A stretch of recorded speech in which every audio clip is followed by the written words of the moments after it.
করেছিল যে আমতা কেন্দ্রের বিধায়ক একজন চোর, একজন চোর, একজন মাতাল।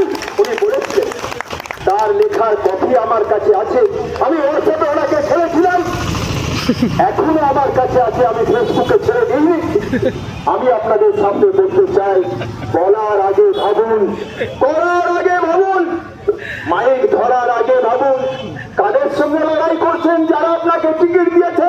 কাদের সঙ্গে লড়াই করছেন? যারা আপনাকে সামনে নিয়ে এসেছে, যারা আপনার ছবি টাঙানোর যোগ্যতা ছিল না, তাদেরকে যোগ্যতা করে তৈরি করে নিয়েছে, তাদের সঙ্গে লড়াই করছেন।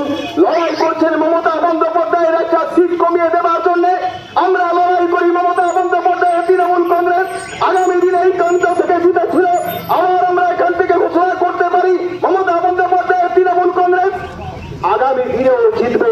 গত দিনে যেমন জিতেছিল, আগামী দিনেও আবার জিতবে।